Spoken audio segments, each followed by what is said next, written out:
Welcome back. DC's drug kingpin is one step closer to freedom. The Bureau of Prisons confirms that Rayful Edmond III is now either in a halfway house or confined to his home. It's hard to fully explain how many lives were cut short or changed forever by the way Edmond ran his drug ring. 5 years ago, my dear colleague and friend, the late Bruce Johnson, anchored a half-hour special on Edmond. I wanted to share just a part of that with you tonight. Wherever there was a corner, you could buy crack. Keeping it real, we were overwhelmed. When the crack epidemic hit, the DC Police Department wasn't ready for it. When crack was the hustle here in the nation's capital back in the 1980s, nobody, absolutely nobody worked harder than Rayful Edmond III. In court, prosecutors said Edmond's enterprise brought in several hundred kilos of cocaine per month. It's believed that at its peak, his crack empire was allegedly taking in as much as $300 million per year. Edmond was exposed to crime at a young age. He began working in the drug trade during his teenage years, initially as a street-level dealer. His entry into the drugs world was partly driven by the desire to escape poverty and achieve financial success. Edmond was influenced by the criminal elements around him. Ready for the rent. Right, because then by 1989, he gets arrested. That's, yep. At the time, he was supplying 60% of the cocaine in D.C. and making $70 million a month. That's the rumor. And he ends up getting arrested, convicted. He gets life in prison, and his mother gets 14 years in prison. Mm-hmm. He continues to sell drugs in prison. Yep. Gets another 30 years. And then by 1996, he becomes an informant. Yep. You know why he came informant? Because of his mother? Nah, bullshit. That was the story, that he became an informant because they would let his mother out. Man, bullshit. Sisters, brothers-in-law, and others were all in the family business with Edmond and are all serving time. His mother and sisters are together at the Alderson prison camp in West Virginia. The feds told Edmond they would not recommend a sentence reduction for him, but they agreed to go to bat for his 56-year-old mother, who was sentenced to 24 years in prison for her role in Rayful's drug enterprise. That's my mom. And, you know, I love her, so, you know, and I miss her. And, you know, I hope she'd be okay. I feel very honored. I mean, he has life or 2 life sentences, and he didn't think about himself. He thought about his mother. Constance Bootsy Perry is the unlikely matriarch of Washington's most prominent crime family. Before she got locked up, she had a $40,000 a year job in the federal government. So you got your kids educated, you made sure they went to church, you had a good job, your ex-husband had a good job? Yeah, he had a job. He worked for the government, too. He worked for the government. You were middle-class people. Yes. He was not raised in the inner city. He lived in the suburbs. No. Safe place. Yes. How many of your children are in jail? 6. You had 7 kids and 6 are in jail. Yes. You're in jail? Yes. Come on. What happened? I can't really say. Behind the concrete walls, steel bars, and locked doors of this maximum security federal penitentiary in Lewisburg, Pennsylvania. Following his conviction as a drug kingpin, Edmond was sentenced to 2 life terms without the possibility of parole. But within just days of his arrival, he was back in business. He was dealing drugs right from his prison cell. Just about everybody inside the jail in some way, shape, form, or fashion is dealing in drugs, either directly or indirectly. He was caught and 2 years ago struck a deal with the feds. Ever since, he's been telling them exactly how he pulled it off. And marijuana. There's nothing left. You did the gamut. Yeah, I did it all. He did it all and then some.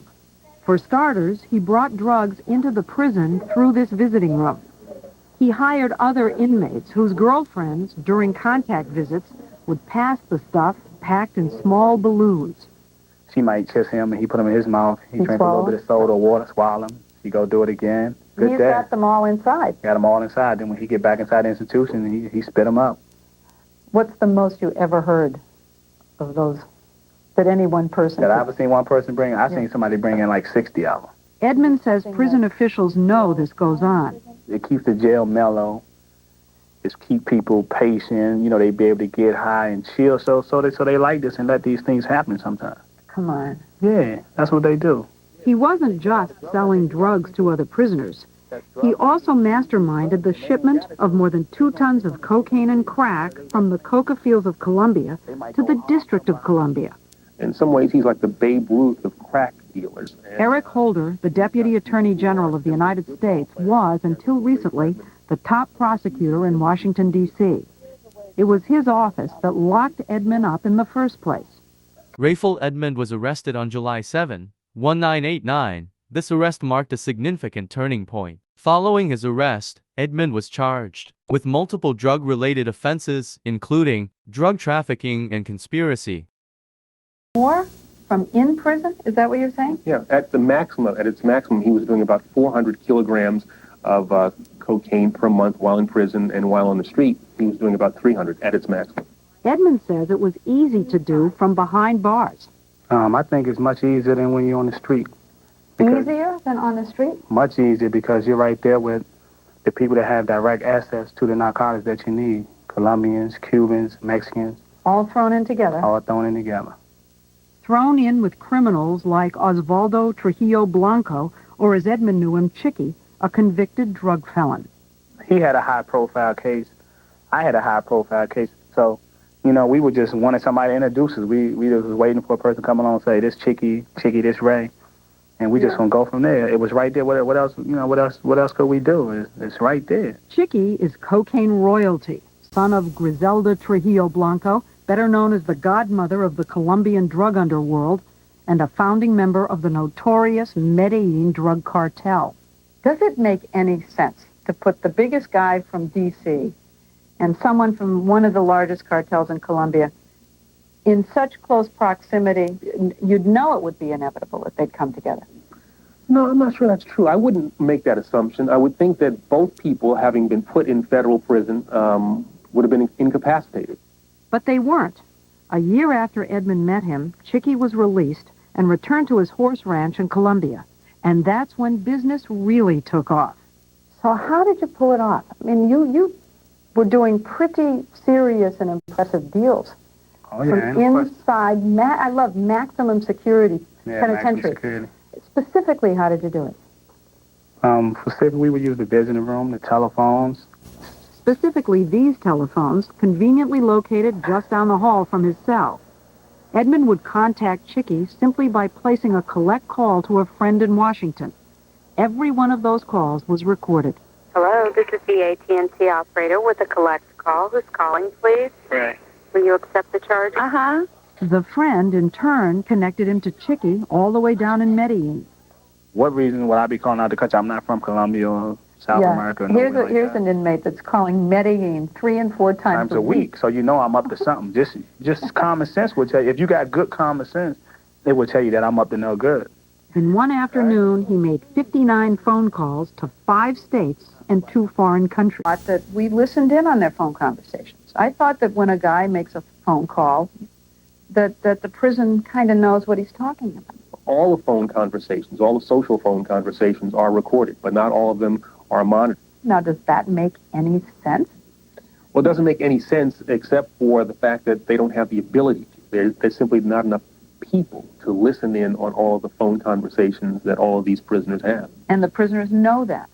They count on it. Oh, I'm sure that's true. But Edmond says he and Chicky weren't taking any chances. They spoke in code. Remember, he used to live in 18th Street. Yeah. So he was going to move to downtown to 16th Street. Yeah. When he made that statement to me, he was letting me know that the price went down 3,000 and went from 19th Street to 16th Street. So I automatically knew what he was talking about. Edmond used an entirely different code when he spoke to his distributors back in Washington, D.C. Believe it or not, he used Pig Latin. You want to hear a little bit? Yeah, I want to hear what you'd say. What